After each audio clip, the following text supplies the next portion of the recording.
नमस्कार साथियों, CGPSC current affair के ऑनलाइन प्लेटफॉर्म में आप सबका स्वागत है। आज की वीडियो में हम चर्चा करेंगे आरटीई एक्ट 2009 के प्रावधानों पर।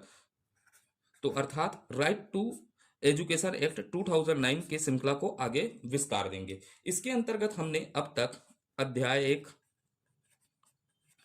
पर चर्चा कर लिया है, फिर हमने अध्याय 2 पर भी विस्तृत चर्चा कर लिया है और इसके अंतर्गत धाराओं को पूरे विस्तार पूर्वक अध्ययन कर लिया है। और इसी श्रृंखला में हमने अध्याय 3 पर भी क्या कर लिया है, चर्चा कर लिया है। तो पिछले वीडियो में हम चर्चा किस पर कर रहे थे, अध्याय 4 को चर्चा कर रहे थे। तो अध्याय 4 के अंतर्गत धाराओं की संख्या कितनी है, कौन कौन से धाराएं आते हैं, धारा 12 से लेकर 28 तक के धाराएं अध्याय 4 के अंतर्गत निहित है, जिसमें हमने अध्याय 4 के अंतर्गत धारा 24 तक विस्तृत अध्ययन कर लिया है। कहां तक, धारा 24 तक हमने पूरे विस्तार पूर्वक अध्ययन कर लिया है अध्याय 4 के अंतर्गत।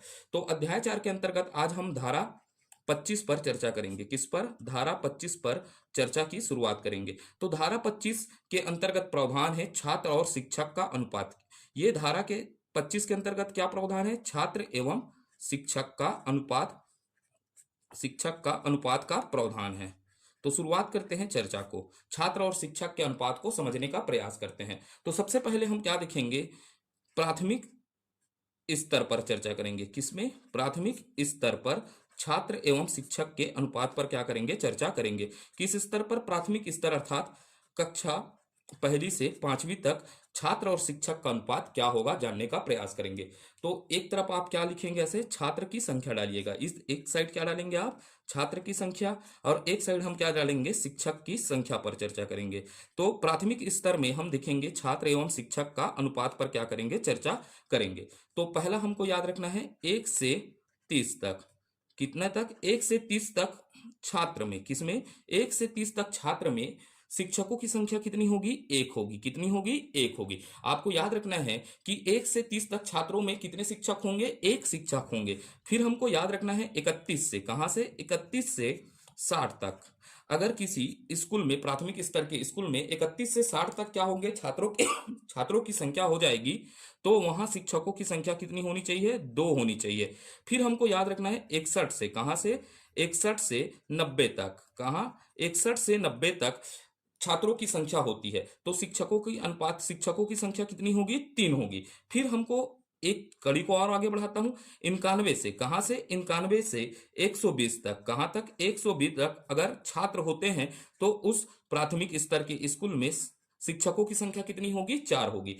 फिर हम इसको और आगे बढ़ाते हैं 121 से, कहां, 121 से इनका 150 तक, कहां तक, 150 तक अगर छात्रों की संख्या होती है तो शिक्षकों की संख्या कितनी हो जाएगी, 5 हो जाएगी। कितनी हो जाएगी, 5 हो जाएगी। तो यहां से आपको क्या समझ में आ रहा है, जैसे जैसे 30-30 के अंतराल में क्या बढ़ रहा है, छात्रों की संख्या बढ़ रही है, तो शिक्षकों की संख्या में क्या होती है, वृद्धि होती है। तो यहां पर हम नोट डालकर क्या लिखेंगे, प्राथमिक शिक्षक में, कहा, प्राथमिक कक्षाओं में, कक्षाओं में। फिर आगे के प्रावधानों पर और चर्चा करेंगे। प्राथमिक कक्षाओं में छात्र एवं शिक्षक का अनुपात, किसका, छात्र एवं शिक्षक का अनुपात क्या होता है, 30:1 होता है। तो ये आप समझ पाए, क्यों, क्योंकि 30 छात्र के बाद क्या हुआ, 31 से 60 में फिर एक शिक्षक बढ़ा, तो क्या होगा, 30 छात्र में एक शिक्षक का क्या होता है, अनुपात होता है। यहां तक हो गया।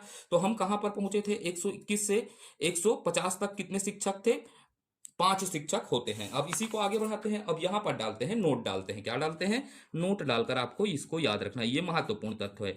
जैसे ही किसी प्राथमिक विद्यालय में, किसमें, प्राथमिक स्तर के विद्यालय में 150 से अधिक क्या हो जाएंगे, छात्र हो जाएंगे। क्या बात कर रहा हूं, किसी भी प्राथमिक स्तर के विद्यालय में छात्रों की संख्या, क्या की बात कर रहा हूं, छात्रों की संख्या, संख्या 150 से, किससे, 150 से अधिक हो जाती है। क्या होने पर, अधिक होने पर वहां पर क्या होगा, उस स्कूल में एक एचएम अर्थात हेड मास्टर होगा, प्लस शिक्षकों की संख्या कितनी हो जाएगी, 5 होगी। कितनी, 5 हो जाएगी। अगर किसी प्राथमिक स्तर में किसकी, छात्रों की संख्या 150 से अधिक हो जाती है, तो हमारे को एक क्या हो रखना पड़ेगा, वहां पर हेड मास्टर की क्या होगी, नियुक्ति होगी, किसकी, एचएम की नियुक्ति होगी, तथा शिक्षकों की संख्या कितनी हो जाएगी, 5 से अधिक हो जाएगी। तो एच एम प्लस क्या हो जाएंगे, 5 हो जाएंगे।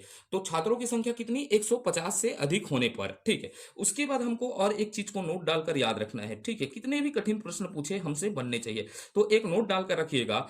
अगर क्या बोल रहा हूं मैं, 200 से अधिक, क्या बोल रहा हूं, 200 से अधिक छात्र होने पर, क्या होने पर, 200 से अधिक छात्र होने पर शिक्षकों की संख्या कितनी होगी। तो 200 से अधिक छात्र होने पर छात्र और शिक्षकों का अनुपात क्या हो जाएगा, 40 छात्र पर क्या हो जाएगा, एक शिक्षक होगा। कितना, 40 छात्र पर एक शिक्षक हो जाएगा, इससे अधिक नहीं हो सकता।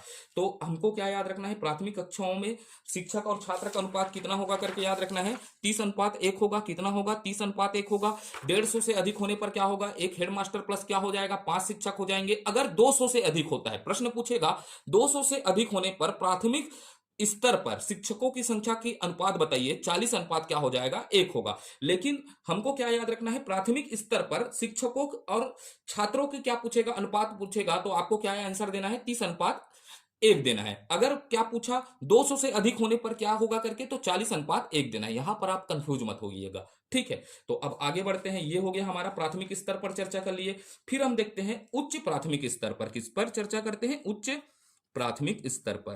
प्राथमिक स्तर पर अनुपात देखते हैं, किसमें, उच्च प्राथमिक स्तर पर छात्र और शिक्षक अनुपात देखते हैं। तो यहां पर प्रावधान क्या है, प्रत्येक कक्षा के अनुसार कम से कम एक अध्यापक होगा, क्योंकि छठवीं सातवीं आठवीं आता है। तो यहां पर क्या होगा, प्रत्येक प्रत्येक कक्षा के अनुसार प्रत्येक कक्षा के अनुसार कम से कम एक अध्यापक होगा। क्या होगा, अध्यापक होगा। क्लियर रहेगा। तो प्रत्येक कक्षा के अनुसार कम से कम एक क्या होगा, अध्यापक होगा। उसके साथ साथ हमको यहां पर यह बात भी याद रखना है, विज्ञान एवं गणित, सामाजिक विज्ञान, भाषा के अनिवार्य शिक्षक होंगे। ठीक है, यहां पर क्या होगा, विज्ञान, जो उच्च प्राथमिक स्तर में विज्ञान एवं गणित, किसकी बात कर रहा हूं, विज्ञान एवं गणित तथा सामाजिक विज्ञान, किसकी बात करूंगा, सामाजिक विज्ञान तथा भाषा के अनिवार्य शिक्षक होंगे। किसके, भाषा के अनिवार्य शिक्षक होंगे।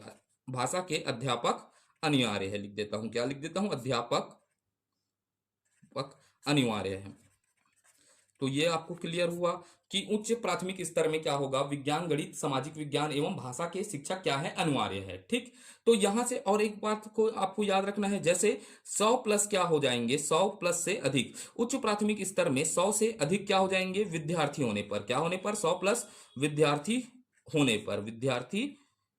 पर एक क्या होगा, पूर्णकालिक, क्या की बात कर रहा हूं, पूर्णकालीन, अर्थात पूरे समय के लिए। पूर्णकालीन क्या होगा, एचएम। एचएम का मतलब क्या होगा, हेडमास्टर की क्या की जाएगी, नियुक्ति की जाएगी। अब यहां पर अनुपात को याद रखना है, किसको याद रखना है, उच्च प्राथमिक स्तर में छात्र और शिक्षक का अनुपात क्या होगा। अनुपात पर प्रश्न पूछेगा डायरेक्ट आपसे, तो अनुपात क्या होगा, 35 छात्रों में एक शिक्षक होगा। किसमें, 35 छात्र होगा तो एक शिक्षक का क्या होगा, अनुपात होगा। ये क्लियर रहेगा। ठीक है, तो अब आगे के विस्तार को करते हैं, चर्चा को क्या देते हैं, आगे विस्तार देते हैं। ठीक, यहां तक को याद रखिएगा। ठीक, उसके बाद हमको क्या याद रखना है, आरटीआई लागू होने के 6 महीने के पश्चात इस अनुपात को प्राप्त करना होगा।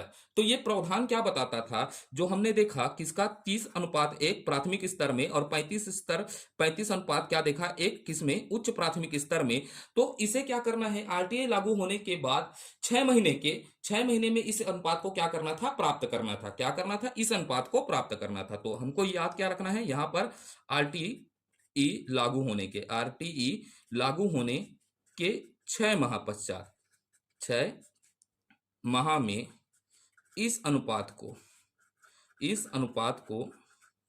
प्राप्त करना होगा। यह प्रावधान दिया गया था, प्राप्त करना होगा करके यह प्रावधान दिया गया था। लेकिन संभव था क्या, शुरुआत में जब आरटीआई लागू हुआ तो इस अनुपात को प्राप्त करना था क्या, नहीं हो सका। तो इसमें क्या हुआ, 2012 में, कब, 2012 में अनुपात की सीमा को, किसको, अनुपात की सीमा को, अनुपात प्राप्त करने की सीमा को, अनुपात प्राप्त करने की सीमा को 3 वर्ष बढ़ा दिया गया। क्या कर दिया गया, 3 वर्ष कर दी गई। अर्थात शुरुआत में तो इसे क्या कहा गया था, 6 महीना में करना है, लेकिन ये अनुपात 6 महीना में पूरा कर पाना क्या था, असंभव था। तो 2012 में अनुपात प्राप्त करने की सीमा को क्या कर दी गई, 3 वर्ष कर दी गई। कितने वर्ष कर दी गई, 3 वर्ष कर दी गई। अब यहां पर एक नोट डाल लीजिएगा, नोट में और अच्छे से, वो तो नोट लिखा चुका हूं, लेकिन एक बार और डाल लीजिएगा, 40:1 से अधिक नहीं होगा। शिक्षकों और छात्रों का अनुपात कभी भी 40:1 से अधिक नहीं होगा करके आपको याद रखना है। ये नोट को विशेष तरीके से याद रखिएगा। ठीक, अब यहां से देखिएगा और चीजों पर क्या करते हैं, चर्चा करते हैं। जैसे कक्षा पहली से कक्षा 5वीं के लिए, किसके लिए बात कर रहा हूं, कक्षा पहली से 5वीं के लिए निर्धारित निर्धारित शैक्षणिक घंटा। आपसे प्रश्न पूछेगा कक्षा पहली से लेकर 5वीं के लिए निर्धारित शैक्षणिक घंटा कितना है करके। तो हमें याद रखना पड़ेगा कक्षा पहली से लेकर 5वीं के लिए निर्धारित शैक्षणिक घंटा कितना है, 9। अर्थात यहां से पूछेगा पहली से लेकर 5वीं तक तो घंटा पूछ दिया, उसके बाद आपसे प्रश्न पूछ सकता है कार्य दिवस, तो 200 कार्य दिवस होगा। कितना कार्य दिवस है, 200 कार्य दिवस होगा। तो पहली से 5वीं के लिए निर्धारित शैक्षणिक घंटा कितना है करके प्रश्न पूछेगा तो 800 घंटा है। और क्या हो जाएगा, कार्य दिवस की संख्या पूछेगा तो 200 कार्य दिवस है। उसके बाद हमको क्या याद रखना है, छठवीं से, कहां से, छठवीं से कक्षा 8वीं तक, कहां से, छठवीं से कक्षा 8वीं के लिए निर्धारित निर्धारित शैक्षणिक घंटा। क्या पूछेगा, शैक्षणिक घंटे पर आपसे प्रश्न पूछेगा।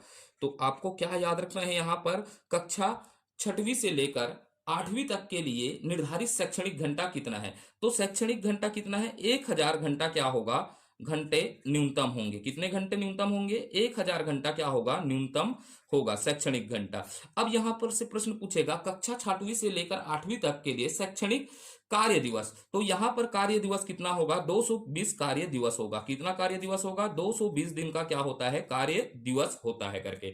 ये क्लियर हुआ। तो आगे की चर्चा को और विस्तार देते हैं। आज इस लेक्चर को जल्दी से जल्दी खत्म करने का क्या करेंगे, प्रयास करेंगे। अब यहां तक हमको यहां एक नोट डालना है। क्या डालना है, नोट डालना है। अब यहां पर मैं बात करूंगा प्रति सप्ताह, किसकी बात करूंगा, प्रति सप्ताह शिक्षक के लिए।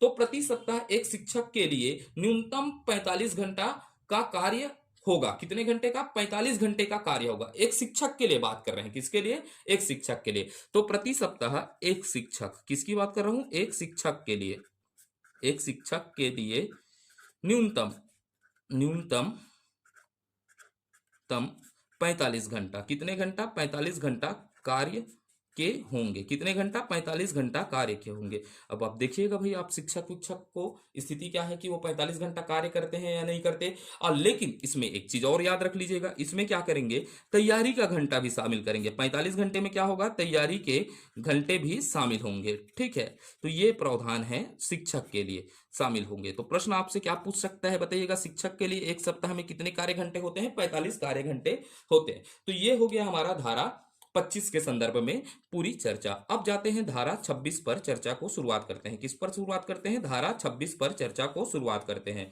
ठीक है, अब ये धारा 26 क्या बताता है, सरकार द्वारा संचालित या सहायता प्राप्त विद्यालय। मान लीजिएगा ये एक स्कूल है, इसका संचालन कौन कर रहा है, सरकार कर रहा है। कौन कर रहा है, सरकार। या सरकार से क्या प्राप्त कर रहा है, सहायता प्राप्त कर रहा है ये स्कूल। तो यहां पर क्या है, मान लीजिएगा कुल पदों का, क्या बोल रहे हैं, कुल पदों का, कुल पद होते हैं। मान लीजिएगा यहाँ कुल पद कितने हैं, 10 हैं। क्या है, 10 हैं। तो उसका 10% से अधिक पद क्या नहीं होगा, खाली नहीं होगा। 10% से अधिक पद अर्थात एक पद से ज्यादा क्या नहीं होना चाहिए, खाली नहीं होना चाहिए। तो यहां पर क्या बोल रहा है कि सरकार द्वारा संचालित या सहायता प्राप्त विद्यालयों में कुल स्वीकृत पदों में से 10% से पद अधिक खाली नहीं होगा। अर्थात एक पद से अधिक खाली नहीं होगा। 10 है तो मान लीजिएगा कुल पद कितने हैं, बोला मैं 10 है, तो 10 का 10% क्या होगा, 1 होगा। तो 1 से अधिक पद क्या नहीं होगा, खाली नहीं होगा। तो इसको लिख लेते हैं, इसको आप समझ पाए होंगे कि सरकार, किसके द्वारा, सरकार द्वारा संचालित, किसकी बात कर रहा हूं, सरकार द्वारा संचालित या सहायता प्राप्त विद्यालयों में, क्या, विद्यालयों में कुल स्वीकृत पदों के 10% से अधिक पद खाली नहीं होंगे। 10% से अधिक पद रिक्त नहीं होंगे। इसको शब्दों को अच्छा लिख देते हैं, रिक्त नहीं रखे जाएंगे। तो ये आपको क्लियर होगा, कितने प्रतिशत से, 10% से अधिक पद रिक्त नहीं रखे जाएंगे। ये हो गया हमारा धारा 26। ठीक है, अब चर्चा करते हैं धारा 27 पर। आगे की चर्चा हम कहाँ ले जाते हैं, धारा 27 पर चर्चा करते हैं। थोड़ा स्पीड पकड़ते हैं, आज इस टॉपिक को खत्म करना है और ये महत्वपूर्ण धाराएं भी है। तो धारा 27 क्या है, शिक्षक को गैर शैक्षणिक कार्यों में नहीं लगाया जाएगा। यहां पर क्या बात किया जा रहा है कि जो भी शिक्षक होंगे उनको गैर शैक्षणिक कार्यों में नहीं लगाया जाएगा। शिक्षकों को गैर गैर शैक्षणिक शैक्षणिक कार्यों में, किसमें, गैर शैक्षणिक कार्यों में नहीं लगाया लगाया जाएगा, लगाया जाएगा। तो ये बात कहा गया है धारा 27 में कि शिक्षकों को गैर शैक्षणिक कार्यों में नहीं लगाया जाएगा। लेकिन यहां पर याद रखना है, लगाया जा सकता है किन चीजों में, 10 वर्षीय जनगणना में। तो ये प्रावधान है, 10 वर्षीय जनगणना में इनको लगाया जाएगा। ये गैर शैक्षणिक कार्य नहीं है, सरकार द्वारा निर्धारित कार्य है। तो शिक्षकों को 10 वर्षीय जनगणना में कार्यों में लगाया जाएगा। उसके बाद क्या हो जाता है, शिक्षकों को आपदा प्रबंधन में भी इसका नियुक्ति किया जाएगा। किसमें, आपदा प्रबंधन के समय, कोरोना के समय तो ये ड्यूटी करते थे, आपदा प्रबंधन के समय भी क्या किया जाएगा, इनका नियुक्ति किया जाएगा। और चुनाव में भी, किसमें, चुनाव, जैसे कौन सा चुनाव बोल रहा हूं, पंचायती राज चुनाव, पंचायती राज चुनाव हो गया। ठीक है, उसके बाद क्या हो गया, स्थानीय निकाय के चुनाव हो गए, स्थानीय निकाय के चुनाव हो गए, स्थानीय निकाय के चुनाव हो गए। उसके साथ क्या हो गया, विधानमंडल का चुनाव हो गया। कौन सा चुनाव, विधानमंडल का चुनाव हो गया। विधानमंडल के साथ क्या होगा, जिस राज्य में क्या होता है, विधान परिषद होता है, वहां पर विधान परिषद के चुनाव में भी इनकी नियुक्ति की जाएगी।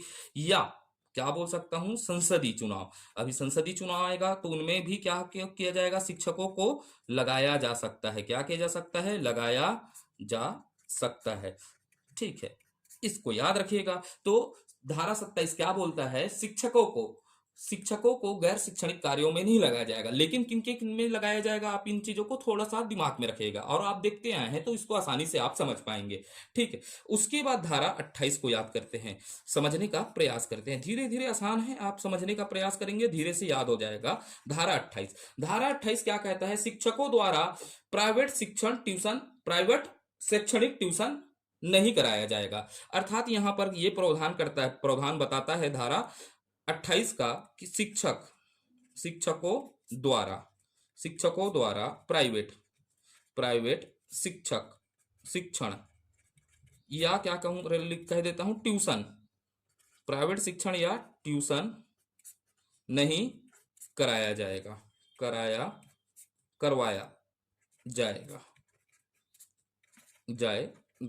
तो ये है धारा 28 का प्रावधान। अगर आपको कोई भी शिक्षक जो सरकारी स्कूल में है, प्राइवेट शिक्षक है, और क्या दिखता है, आपको पढ़ाते हुए दिखता है, तो आप उनके संबंध में क्या कर सकते हैं, शिकायत कर सकते हैं। तो धारा 28 क्या बताता है, शिक्षकों द्वारा प्राइवेट शिक्षण या ट्यूशन नहीं कराया जाएगा। तो ये हो गया हमारा पूरे धारा 4 अध्याय क्या होता है, 4 खत्म होता है। अब शुरुआत करते हैं अध्याय 5 की। किसको, अध्याय 5 की शुरुआत करते हैं।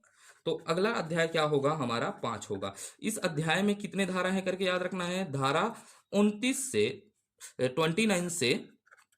30 है। कितने हैं, 30 है। अब ये क्या कहता है कि इस अध्याय के अंतर्गत क्या प्रावधान है, समझिएगा। तो इस अध्याय के अंतर्गत प्रावधान है प्रारंभिक शिक्षा का पाठ्यक्रम और उसे किस प्रकार पूरा किया जाना है। ठीक है, तो यह क्या बताता है, प्रारंभिक शिक्षा का पाठ्यक्रम किस पर चर्चा करता है। ये अध्याय क्या बताता है, प्रारंभिक शिक्षा का पाठ्यक्रम और उसे पूरा किस प्रकार किया जाना है। तो इस अध्याय में इसका वर्णन है। ठीक है, पूरा किस प्रकार किया जाना है। ठीक, तो अब चर्चा करते हैं इसके अंतर्गत धाराएं कितनी है। धारा 29 से कितना है, 30 है। तो अब शुरुआत करते हैं इसके अंतर्गत, इस अध्याय के अंतर्गत धाराओं पर चर्चा करते हैं। तो सबसे पहले धारा किस पर चर्चा कर लेते हैं, 29 पर चर्चा करते हैं। तो धारा 29 क्या कहता है, पाठ्यक्रम एवं मूल्यांकन तथा व्यापक मूल्यांकन, सतत व्यापक मूल्यांकन की बात करता है। ठीक है, तो यहां पर आपको क्या याद रखना है, धारा 29 क्या बताता है, पाठ्यक्रम किसकी बात करता है, पाठ्यक्रम एवं मूल्यांकन की, ठीक है, किसकी, पाठ्यक्रम एवं मूल्यांकन की प्रक्रिया का वर्णन है। और मूल्यांकन एवं प्रक्रिया कैसा होगा, सतत एवं व्यापक मूल्यांकन, किसकी बात करता है, सतत एवं व्यापक मूल्यांकन की बात करता है। तो धारा 29 क्या बताता है, पाठ्यक्रम एवं मूल्यांकन की प्रक्रिया और मूल्यांकन कैसा होगा, सतत एवं व्यापक मूल्यांकन की बात करता है। अब फिर चर्चा करते हैं धारा 30 पर। किस पर चर्चा करते हैं, धारा 30। तो धारा 30 के प्रावधान पर चर्चा करते हैं। तो ये धारा 30 क्या कहता है, प्रारंभिक शिक्षा पूरी होने तक बालक को बोर्ड परीक्षा में बैठना आवश्यक नहीं है।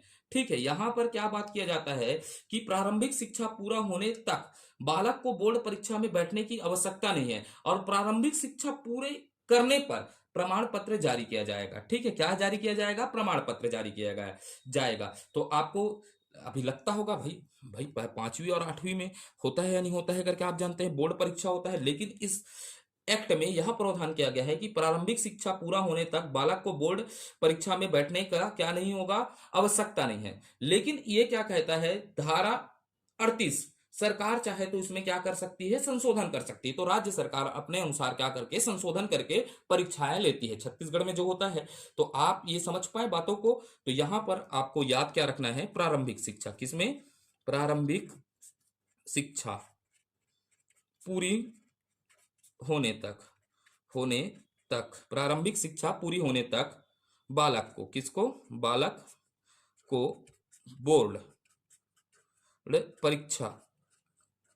परीक्षा में बैठना आवश्यक नहीं है। क्या नहीं है, आवश्यक नहीं है। बोर्ड परीक्षा में क्या है, बैठना आवश्यक नहीं है। फिर भी आपको एक चीज और याद रखना है इसमें, प्रारंभिक शिक्षा पूरी करने पर, अगर बालक प्रारंभिक शिक्षा पूरी करता है तो करने पर प्रमाण पत्र प्रदान किया जाएगा कि आप क्या है, प्रारंभिक शिक्षा पास हो चुके हैं, इसका प्रमाण पत्र क्या किया जाएगा, प्रदान किया जाएगा।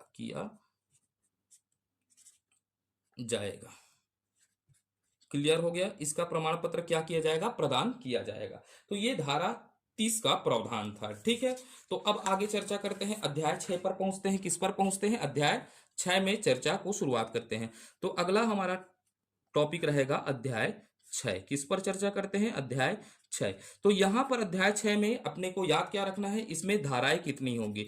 तो इसके अंतर्गत धाराएं 31 से कितना आएगा, 34 आएगा। इसके अंतर्गत धाराएं कौन कौन से धारा आएंगी, 31 से 34 धाराएं आएंगी। और यहां पर क्या प्रावधान किया गया है, बालकों के अधिकार का संरक्षण। अर्थात यहां पर अध्याय 6 हमको क्या बताएगा, बालकों के अधिकारों का, किसका, अधिकारों का संरक्षण। यहां पर क्या बताएगा, बालक के अधिकारों का संरक्षण की बात की गई है।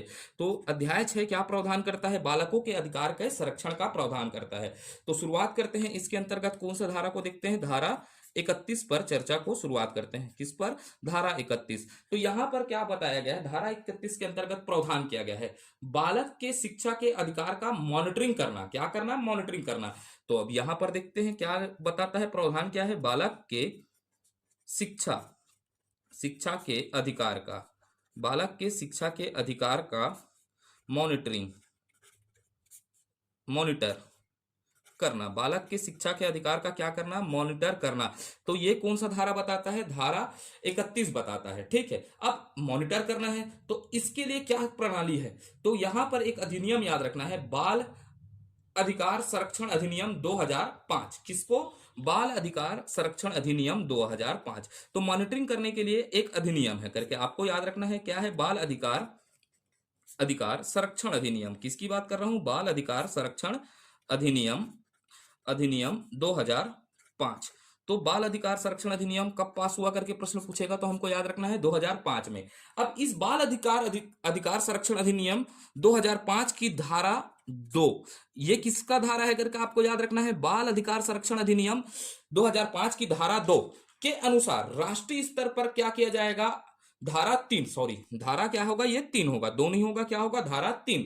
ठीक है, सॉरी बाय मिस्टेक निकल गया था। ठीक, तो ये धारा क्या हो जाएगा, 3। तो मैं क्या बोल रहा हूं, बाल अधिकार संरक्षण अधिनियम 2005 के धारा 3 के अनुसार क्या होगा, धारा 3 के अनुसार राष्ट्रीय स्तर पर, कौन से स्तर पर, राष्ट्रीय स्तर पर आयोग का गठन किया जाएगा। क्या किया जाएगा? आयोग। किसके लिए? बालकों के लिए आयोग किया जाएगा, गठन किया जाएगा। तो ये क्लियर हो गया आपको क्या किया जाएगा। बाल अधिकार संरक्षण अधिनियम 2005 की धारा 3 के अनुसार क्या होगा, राष्ट्रीय स्तर पर आयोग का गठन किया जाएगा। इसी, अब याद रखना है, ये तो राष्ट्रीय स्तर का हो गया, तो ये बाल अधिकार संरक्षण अधिनियम 2005 के धारा किसके अनुसार, 17 के अनुसार, आपको क्या याद रखना है यहां पर, धारा 17 के अनुसार राज्य स्तर पर आयोग गठन किया जाएगा, बाल आयोग का गठन किया जाएगा। तो क्या होगा, धारा 17 के अनुसार, किसके अनुसार, धारा 17 के अनुसार राज्य स्तर पर, किस स्तर पर, राज्य स्तर पर आयोग का क्या किया जाएगा, गठन किया जाएगा। क्या किया जाएगा, आयोग का गठन किया जाएगा। तो क्लियर है किसका, राज्य स्तर पर आयोग का गठन किया जाएगा। और इसके साथ आप कमेंट करके बताइएगा, एक कमेंट का बताइएगा, इसको भी याद रख लीजिएगा ना, चाइल्ड हेल्पलाइन नंबर, इसको आप कमेंट करके बताइएगा कि 108 है कि 1098 है, आपको बताना है, ठीक है। तो चाइल्ड हेल्पलाइन नंबर आप क्या करके बताइएगा, कमेंट करके बताइएगा। छोटे छोटे होमवर्क आपको देते चलता हूं, तो जिससे आप अच्छे से तैयारी करते रहें। तो ये हो गया धारा 31। अब देखते हैं धारा 32 पर चर्चा करते हैं। किस पर, धारा 32 पर चर्चा को केंद्रित करते हैं। किस पर, धारा 32। तो धारा 32 में क्या प्रावधान है करके जानने का प्रयास करते हैं। तो धारा 32 क्या बताता है, बालकों द्वारा प्राप्त शिकायत का निवारण 3 महीने में किया जाएगा। अगर कोई बालक शिकायत करता है, उसका निवारण कितने महीने में किया जाएगा, 3 महीने में। बालक द्वारा, किसके द्वारा, बालक द्वारा प्राप्त शिकायतों का, किसका, शिकायतों का निवारण अधिकतम 3 माह में, कितने माह में, 3 माह में किया जाएगा, 3 माह में किया जाएगा। तो ये धारा 32 था, ठीक है। उसके बाद धारा 33 पर हम चर्चा करते हैं। किस पर, धारा 33 पर, ठीक। धारा 33 के प्रावधानों पर क्या करते हैं, चर्चा करते हैं। तो क्या करते हैं यहां पर, केंद्र सरकार अधिसूचना जारी करके राष्ट्रीय सलाहकार परिषद का गठन करेगा। तो यहां पर क्या प्रावधान दिया गया है कि केंद्र सरकार, कौन, केंद्र सरकार के लिए है ये, केंद्र सरकार द्वारा अधिसूचना जारी करके, क्या, अधिसूचना जारी करके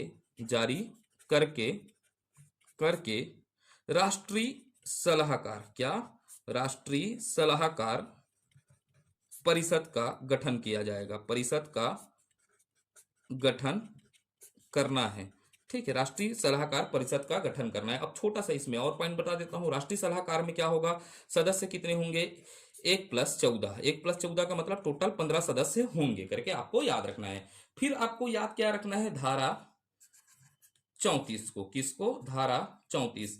जैसे अब क्या हो गया, धारा 33 क्या बता दिया, केंद्र सरकार अधिसूचना जारी करके क्या करेगा, राष्ट्रीय सलाहकार परिषद का गठन करेगा। वैसे ही राज्य सरकार, कौन, राज्य सरकार द्वारा, किसके द्वारा, राज्य सरकार द्वारा अधिसूचना जारी करके, क्या जारी करके, अधिसूचना जारी करके, राज्य सरकार द्वारा अधिसूचना जारी करके राज्य सलाहकार, किसकी बात कर रहा हूं, राज्य सलाहकार परिषद की, किसकी, राज्य सलाहकार परिषद का गठन किया जाएगा। ये किस स्तर पर, राज्य स्तर पर गठन करना है करके, ठीक है।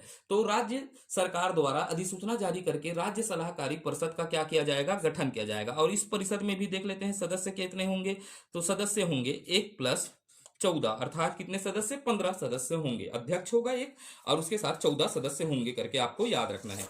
अब आगे बढ़ते हैं हम, अध्याय 7 की ओर चलते हैं। किसकी ओर, अध्याय 7 की ओर चलते हैं। प्रवेश हमारा करते हैं अध्याय 7। स्पीड हो रहा होगा तो रहने दीजिएगा थोड़ा सा ना, क्या है, गर्मी भी है बहुत सारा, और जल्दी जल्दी हमको सिलेबस भी कंप्लीट करना है, एमसीक्यू भी प्रैक्टिस करना है, बहुत सारी चीजें हैं, ठीक है। फिर मेरे को मेंस का भी शुरुआत करना है क्लास को। मेरे मन में अभी उथल पुथल चल रहा है किसका, सीजीपीएससी मेंस की क्लासेस भी मैं पढ़ाऊं। ये मेरा कोर जोन रहा है, ये मेरा सबसे कोर जोन रहा है कि मेंस पढ़ाना मेरे को बहुत प्रिय है। जो मैं पेपर नंबर 7 पढ़ा रहा था वो रुका हुआ है, तो अच्छा नहीं लगता। कभी भी आप ये जानिएगा, मैं एक टीचर हूँ, लोक लुभावनवाद वाला टीचर नहीं हूँ मैं। व्यूज मैटर नहीं करता, ठीक ना, मैं लाइक मैटर करता ना, मैं लोक लुभावनवाद का चस्का है कभी जीवन में कि बड़ी बड़ी बातें करने की आदत भी नहीं है। जो है, जो चीजें हैं, सीधे काम की बातें करना है, उद्देश्य ये नहीं है कि मेरे को मोटिवेशन स्पीच नहीं देने आता है। मोटिवेशन स्पीच तो मैं 11 कविता बोल दूं, आकर बोल दूं कि भाई बड़ी बड़ी कविताएं सुना दूं और उसको शॉर्ट्स में डाल दूं, वो वाला टीचर नहीं हूँ, शॉर्ट्स वाला टीचर नहीं हूँ, वो लोक लुभावन वाले टीचर नहीं रहा हूँ। मेरे ऊपर अभी थोड़ा सा दिमाग में प्रेशर है कि जितना जल्दी हो जाए और बहुत अच्छे से सिलेबस कंप्लीट करेंगे, ठीक है। तो फिर मैं मेंस पर भी फोकस करूं करके सोच रहा है मेरा, ठीक है। थोड़ा आज स्पीड इसीलिए रख रहा हूँ कि मैं जल्दी से जल्दी प्रयास करूं कि हम जितना जल्दी सिलेबस कंप्लीट करें।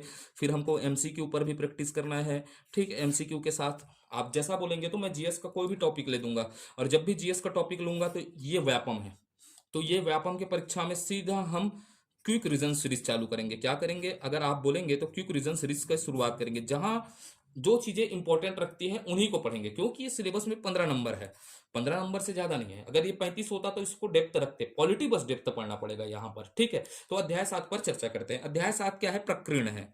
यहाँ पर क्या है, प्रकीर्ण है, ठीक है। क्या है, प्रकीर्ण है। और इसी को क्या कहते हैं, अन्य महत्वपूर्ण बातें कहते हैं। प्रकीर्ण को ही क्या कहते हैं, अन्य मुख्य बातें होती हैं। ये क्या होती है, अन्य मुख्य बातें हैं। तो ये अध्याय 7 के अंतर्गत कौन कौन से धारा आते हैं, तो धारा आपको सीधा याद रखना है 35 से 38 आती है। इसके अंतर्गत कौन आती है, 35 से 38 आती है, ठीक है।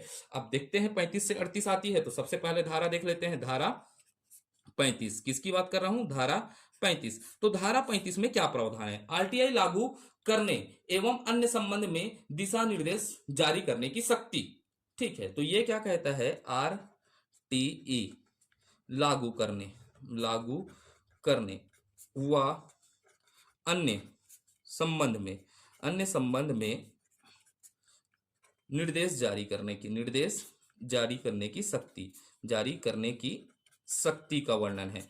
तो भाई शक्ति का वर्णन है तो कौन करेगा, लागू करने का शक्ति का क्या है, जारी, आरटी लागू करने एवं अन्य संबंध में निर्देश जारी करने की शक्ति है, शक्ति का वर्णन है। तो कौन करेगा, तो कौन करेगा, तो सबसे पहले याद रखिएगा केंद्र सरकार करेगा, केंद्र सरकार करेगा। केंद्र सरकार के साथ समुचित सरकार है, तो समुचित सरकार के अंतर्गत क्या आएगा, राज्य सरकार आएगा।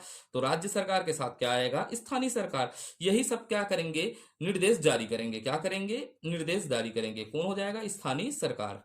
तो ये सब क्या करेंगे, दिशा निर्देश जारी करेंगे, ठीक। अब ये धारा 36 देखते हैं। थोड़ा ये धारा क्रिटिकल है, क्या है, थोड़ा क्रिटिकल है समझाने के दृष्टिकोण से। तो पहले मैं इसको लिख देता हूं, उसके बाद आपको मैं समझाने का प्रयास करूंगा सरल तरीके से, ठीक है। तो यहां पर क्या बात किया है, अभियोजन, किसकी बात किया है, अभियोजन से पूर्व, किसकी बात, अभियोजन से पूर्व सक्षम, किसकी बात कर रहा हूं, सक्षम स्तर से मंजूरी की आवश्यकता है।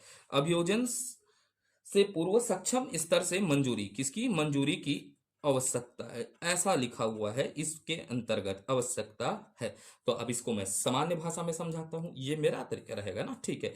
तो अभियोजन का मतलब क्या है, दंडनीय अपराध से कार्यवाही से पूर्व सक्षम अधिकारी से क्या लेना पड़ेगा, पूर्व अनुमति की आवश्यकता है। किसी को भी दंडनीय अपराध में क्या करना है, कार्यवाही करना है, तो उससे पूर्व सक्षम अधिकारी से क्या लेना पड़ेगा, पूर्व अनुमति लेना पड़ेगा। तो यहां लिख देता हूं मैं, दंडनीय, दंडनीय अपराध, किसको, अपराधों, दंडनीय अपराधों के कार्यवाही, कार्यवाही से पूर्व, दंडनीय अपराधों के कार्यवाही से पूर्व सक्षम, किसकी बात करूंगा, सक्षम अधिकारी, सक्षम अधिकारी से पूर्व अनुमति आवश्यक है, पूर्व अनुमति आवश्यक है, आवश्यक है। क्लियर हो जाएगा, पूर्व अनुमति क्या है, आवश्यक है। अब उसके बाद देखते हैं धारा 37 को देखते हैं, चर्चा किसको करते हैं, धारा 37 पर, ठीक है। किस पर चर्चा करते हैं, धारा 37 पर चर्चा करते हैं। तो धारा 37 क्या कहता है, सद्भाव पूर्ण की गई कार्यवाही के लिए संरक्षण, क्या, बीच में वीडियो ऑफ हो गया था, वीडियो बड़ा हो गया था तो ऑफ हो जाता है मोबाइल। तो हम चर्चा करते हैं धारा 37 पर। तो धारा 37 में प्रावधान क्या है, केंद्र सरकार, पहले समझने का प्रयास करिए क्या लिख रहा हूं, केंद्र सरकार, और क्या लिखा, राज्य सरकार, किसकी बात किया, राज्य सरकार, या क्या बोल रहा हूं, स्थानीय प्राधिकरण, किसकी बात किया, स्थानीय प्राधिकरण, या क्या, एवं एसएमसी, इस पर मैं चर्चा कर लिया हूं, एसएमसी द्वारा, क्या कह रहा हूं, द्वारा, इन सब के द्वारा दिए गए निर्णय पर, निर्णय के खिलाफ, दिए गए निर्णय के खिलाफ अदालत में, कहाँ, अदालत में कोई मुकदमा दायर नहीं होगा, कोई मुकदमा दायर नहीं होगा, यार नहीं किया जा सकता, किया जा सकता। ठीक, तो इसमें क्या प्रावधान है? केंद्र सरकार, राज्य सरकार, स्थानीय प्राधिकारी या एसएमसी अर्थात स्कूल मैनेजमेंट काउंसिल के द्वारा कोई भी क्या दिया गया है, निर्णय दिया गया है, इन निर्णय के खिलाफ किसी भी अदालत में क्या नहीं जारी किया जा सकता, मुकदमा दायर नहीं किया जा सकता। फिर हम चर्चा कर लेते हैं धारा 38 पर। किस पर चर्चा करते हैं? धारा 38 पर क्या करते हैं? चर्चा करते हैं। तो धारा 38 क्या कहता है?